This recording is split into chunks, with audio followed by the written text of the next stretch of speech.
Hello guys, welcome সকলকে আমার wrestling YouTube channel wrestling and comedy skit with অনির্বাণে। আর আমি আজকে স্যাটারডে নাইট মেইন ইভেন্টের প্রেডিকশন ভিডিও নিয়ে চলে এসেছি। Actually Saturday night main event রবিবার হবে। ইউটিউব থেকে আমরা লাইভ দেখতে পাবো, নেটফ্লিক্সে দেখা যাবে না, ইউটিউব থেকে দেখতে হবে লাইভ। আর রিপ্লে আই থিঙ্ক ইউটিউবে অনেক পরে আসে, বিকজ লাস্ট যে স্যাটারডে নাইট মেইন ইভেন্ট হয়েছিল সেটা কিন্তু নেটফ্লিক্সে আমি দেখতে পাইনি, মানে নেটফ্লিক্সে আসে না এসএনএমিটা ইউটিউবে পাওয়া যায়।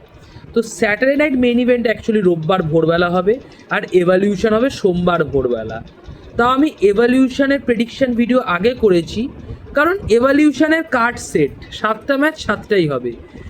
এসএনএমির কার্ডটা দেখে খুব অদ্ভুত লাগছে, মাত্র 3টে ম্যাচ, তার মধ্যে একটা গোল্ডবার্গের ম্যাচ যেটা 10 মিনিটের বেশি তো এগোবে না। গুন্তার আছে বলে 10 মিনিট বলছি, গুন্তার না থাকলে 5 মিনিট বলতাম। তো গোল্ডবার্গের ম্যাচ তো 10 মিনিট এগোবে না, তো মাত্র 3টে ম্যাচ নিয়ে এরা এসএনএমি বানিয়েছে। তো আমি একটু ওয়েট করে যাচ্ছিলাম যে আরও কিছু নতুন নতুন ম্যাচ যদি অ্যাড করে এসএনএমিতে, বিকজ সানডে মর্নিংয়ে হবে না, তো একটু বেশি ম্যাচ দেওয়া তো দরকার ওদের ওখানে স্যাটারডে নাইটে। সো স্যাটারডে নাইট সবসময় মজাদার একটা রাত, শনিবার রাত তো সবার ভালো লাগে। তাই ভাবলাম 3টে ম্যাচ, হয়তো আরও 2-3টে ম্যাচ অ্যাড করবে, বাট দেখছি ট্রিপল এইচের সেরকম কোনো হেলদোল নেই, ও 3টে ম্যাচই রাখতে চাইছে। তো আমি 3টে ম্যাচেরই প্রেডিকশান করছি। তো ফার্স্ট ম্যাচ হচ্ছে র্যান্ডি ভার্সেস ড্রু। আর এই ম্যাচটার আমি কোনো প্রেডিকশান করতে পারছি না, বিকজ দুজনের মধ্যে দুজনেরই জেতার চান্স আছে। আমি জানিও না যে সামার স্ল্যামে এদের প্ল্যান কী। লাইক ড্রু ভার্সেস ডেমিয়ান পার্ট 3 তো হওয়া উচিত ছিল, বাট দেন র্যান্ডি বা কী করবে?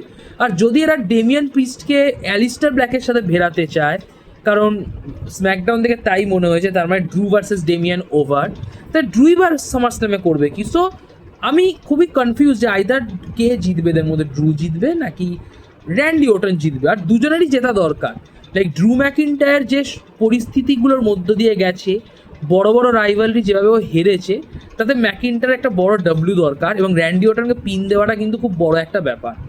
র্যান্ডি ওটনেরও তো জেতা দরকার, কারণ র্যান্ডি ওটন রিসেন্টলি কোডির কাছে হেরেছে, অ্যান্ড র্যান্ডির লেগাসি অনেকটা নিচে নেমে গেছে। সো দুজনেরই জেতা দরকার।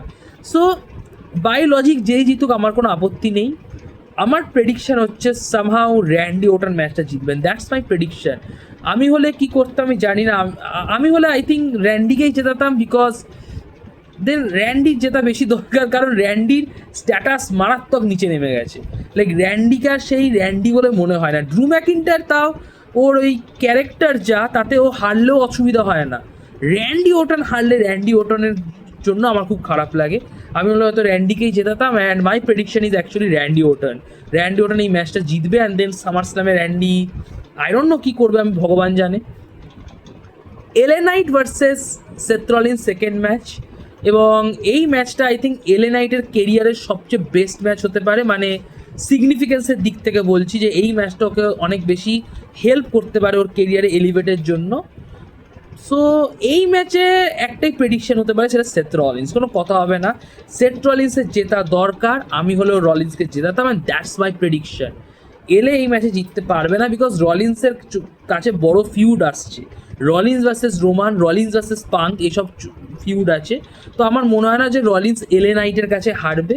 প্লাস রলিন্সের কাছে দুটো বডিগার্ড রয়েছে, ফিক্সড ডিপোজিট রয়েছে, ওরা দুজন হেল্প করবে রলিন্সকে এগেনস্ট এলএ নাইট। এখন অনেকে বলছিল যে এলেকে হেল্প করতে রোমান আসতে পারে। আমার বক্তব্য হচ্ছে নেটফ্লিক্সে এসএনএমি দেখাবে না, ইউটিউবে দেখাবে। তো এরকম একটা প্ল্যাটফর্মে রোমান আসবে বলে আমার মনে হয় না। নেটফ্লিক্সে ইভেন্ট হবে তখনই রোমান আসবে, এটাই আমার প্রেডিকশন। আমি গ্যারেন্টি দিয়ে বলছি রোমান আসবে না এসএনএমিতে, বিকজ ইউটিউবে হবে যেহেতু। সো এসএনএমিতে রোমান আসবে না। এলেকে হেল্প করতে হয়তো জেউসও আসতে পারে, মেবি পাঙ্ক আসতে পারে, বাট ওরাও মার খাবে, and Rollins is going to beat LA Knight. Third match main event Goldberg versus Gunther. গোল্ডবার্গের লাস্ট ম্যাচ, গুন্থারের চ্যাম্পিয়নশিপ লাইনে আছে, অ্যান্ড আই ডোন্ট নো এই ম্যাচটা কেমন হবে। লাইক আশা করছি যে গুন্থারের কিছু ক্ষতি না হয়ে যায়, কারণ গোল্ডবার্গ অ্যাজ আ রেসলার খুব ডেঞ্জারাস ওয়ার্কার। মানে ওর রিসেন্ট পারফরমেন্স যারা দেখেছে তারা জানে, স্পেসিফিক্যালি আন্ডারটেকারের এগেনস্টে গোল্ডবার্গের ম্যাচ একটা সৌদি শোতে হয়েছিল, আমার নামও মনে নেই শোটার, বহু বছর আগে, 3-4 বছর আগে হয়েছিল Goldberg versus undertaker, the infamous match. সেটা গোল্ডবার্গ আরেকটু হলে আন্ডারটেকারকে ভোগে পাঠিয়ে দিচ্ছিল। তো আমি আশা করব গুন্থারের সাথে যেন ওরকম কিছু না হয়, গুন্থার যেন সামলে নেয় নিজেকে।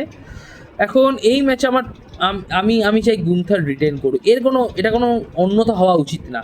আমি হলে গুন্থাকে রিটেন করতাম, বিকজ গোল্ডবার্গের জেতার দরকারই নেই চ্যাম্পিয়নশিপ। আর গোল্ডবার্গ একবার কাউকে হারালে সে আর ওভারকাম করতে পারে না। তো আমি চাই না গুন্থারের সাথে সেই সর্বনাশ হোক। So my choice is Gunther and that's my prediction. Triple HO চাইবে না গুন্থারকে এই মুভমেন্টে হারাতে। Gunther should retain the championship and should end the career of the Goldberg for the God's sake. And এই ছিল, কারণ এর থেকে বেশি ম্যাচ তো ট্রিপল এইচ রাখেনি, তো কী ভিডিও বানাবো। যদি আপনাদের ভিডিওটি ভালো লাগে ভিডিওটি লাইক করে দেবেন, ভিডিওটি যে রেসলিং বন্ধুবান্ধবের মধ্যে শেয়ার করবেন, আমার ইউটিউব চ্যানেলটি সাবস্ক্রাইব করবেন, কমেন্ট বক্সে কমেন্ট করে আপনাদের অপিনিয়ন জানাবেন, আর নোটিফিকেশান বোতামে ক্লিক করবেন যাতে সময় মতো আপনার ভিডিওর আপডেট পান। So like, share, subscribe, notification বোতামে ক্লিক আর কমেন্ট বক্সে কমেন্ট। নমস্কার।